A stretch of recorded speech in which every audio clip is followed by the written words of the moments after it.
Quelles sont les erreurs à éviter lors d'un interview ou entretien d'embauche? Un entretien de l'embauche est une étape cruciale du processus de recrutement pour les employeurs et les candidats. Lors d'un entretien d'embauche, il est important de faire bonne impression et de donner une image positive de soi-même. Cependant, il est facile de faire des erreurs qui peuvent compromettre vos chances d'obtenir le poste. Voici quelques erreurs courantes à éviter lors d'un entretien. Abonnez-vous à notre chaîne YouTube pour ne pas rater de vidéos et nous encourager à faire plus de vidéos pour vous. La première erreur à éviter est de ne pas être bien préparé. Beaucoup de candidats partent à l'entretien sans être préparés. Il est important de faire des recherches sur l'entreprise et aussi sur le poste pour lequel vous postulez. Les employeurs apprécient les candidats qui ont une bonne compréhension de l'entreprise, qui sont capables de répondre aux questions spécifiques sur le poste. Il est également important de se préparer à répondre à des questions courantes d'entretien telles que « Parlez-moi de vous » et « Pourquoi devrions-nous vous embaucher ?» Pourquoi vous pensez que vous êtes le candidat idéal?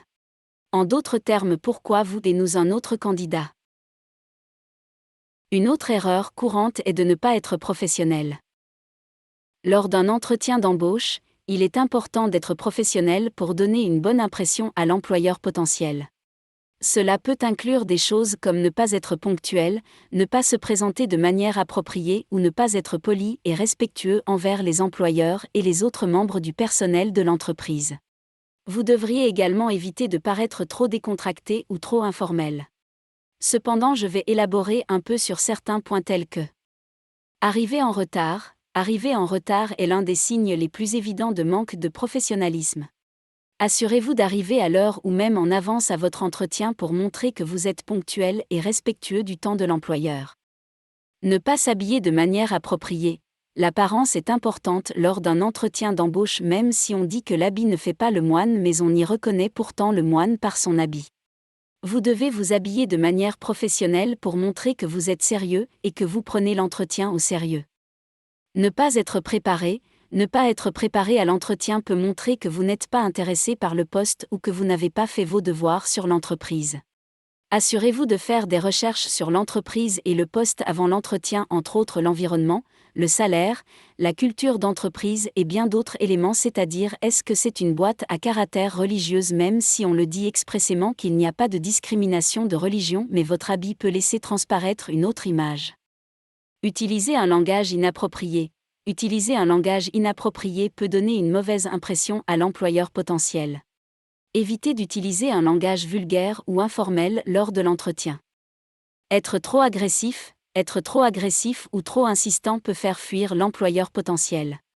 Soyez poli et respectueux lors de l'entretien. Très souvent, vous avez l'impression que votre diplôme est le meilleur parce que vous avez étudié dans des très grandes universités. Soyez humble et respectueux. Il est important de montrer votre professionnalisme tout au long de l'entretien pour donner une bonne impression à l'employeur potentiel. Une troisième erreur à éviter est de ne pas poser de questions. Les entretiens sont un processus à double sens, et les employeurs apprécient les candidats qui posent des questions et cherchent à en savoir plus sur l'entreprise et le poste. Cela montre que vous êtes intéressé et engagé dans le processus de recrutement. Poser des questions lors d'un entretien d'embauche peut aider les candidats à obtenir des informations supplémentaires sur le poste, à évaluer leur adéquation, à établir une relation avec l'intervieweur et à clarifier les attentes. Cela peut également montrer leur intérêt pour le poste et aider à différencier leur candidature des autres. Je vais élaborer un peu dessus puisque ceci est très important. Poser des questions montre que le candidat est intéressé par le poste et qu'il veut en savoir plus sur l'entreprise et ses attentes. Aussi, pour obtenir des informations supplémentaires, le candidat peut poser des questions et ces questions peuvent aider les candidats à obtenir des informations supplémentaires sur l'entreprise, les projets en cours, les opportunités de croissance, les avantages sociaux, et autres.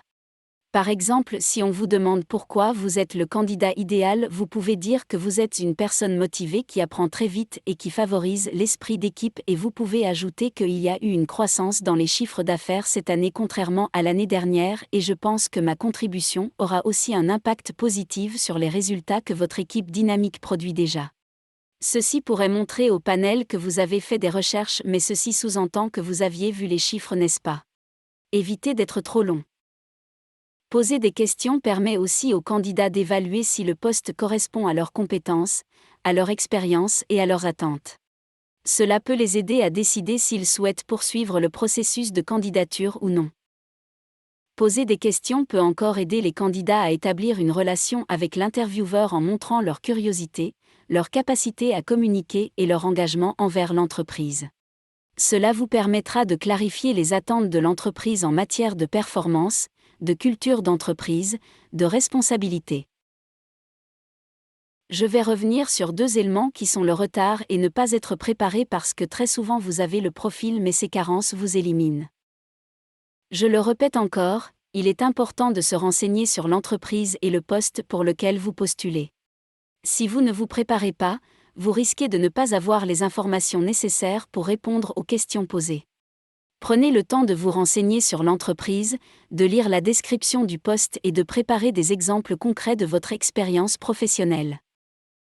Être aussi en retard à un entretien peut donner une mauvaise première impression. Cela peut donner l'impression que vous ne prenez pas l'entretien au sérieux ou que vous ne respectez pas le temps de votre interlocuteur. Il est important de se montrer ponctuel pour montrer que vous êtes organisé et que vous prenez l'entretien au sérieux. Être mal à l'aise, il est normal de se sentir un peu nerveux avant un entretien, mais si vous êtes trop nerveux, cela peut se refléter dans votre comportement et votre langage corporel. Il est important de se détendre avant l'entretien pour être à l'aise et montrer votre confiance en vous. Faites des exercices de respiration profonde ou des techniques de relaxation pour vous aider à rester calme. Les experts en ressources humaines pensent que être mal à l'aise peut entraîner une mauvaise communication entre le candidat et l'employeur potentiel. Le candidat peut avoir du mal à s'exprimer clairement ou à répondre aux questions de manière cohérente, ce qui peut nuire à sa candidature. À cela s'ajoute le manque de confiance. Être mal à l'aise peut donner l'impression que le candidat manque de confiance en lui. Cela peut amener l'employeur potentiel à penser que le candidat n'est pas suffisamment qualifié ou qu'il n'est pas prêt pour le poste. Être mal à l'aise peut entraîner des erreurs de comportement, comme éviter le contact visuel, se tortiller sur sa chaise ou avoir des gestes nerveux. Ces comportements peuvent donner l'impression que le candidat est peu professionnel ou peu sûr de lui. Dans l'ensemble, être mal à l'aise peut donner une mauvaise impression à l'employeur potentiel. En fait, l'entretien d'embauche est l'occasion pour le candidat de se présenter de manière positive et de convaincre l'employeur potentiel qu'il est le meilleur candidat pour le poste.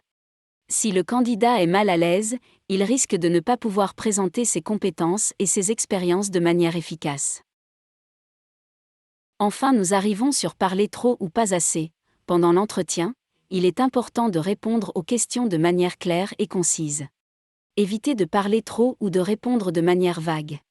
Si vous ne parlez pas assez, cela peut donner l'impression que vous n'êtes pas intéressé par le poste ou que vous n'avez pas les compétences nécessaires. Si vous parlez trop, cela peut donner l'impression que vous êtes arrogant ou que vous ne laissez pas la possibilité à votre interlocuteur de poser des questions. Pour finir, il est important de ne pas mentir ou exagérer votre expérience ou vos compétences. Les employeurs peuvent facilement repérer les candidats qui ne sont pas honnêtes, et cela peut mettre fin à votre chance de décrocher le poste. Soyez honnête et authentique lors de votre entretien, et mettez en avant vos points forts de manière honnête et transparente. Si vous n'êtes pas encore abonné à notre chaîne YouTube, faites-le maintenant pour ne pas rater de vidéos. Merci et à bientôt.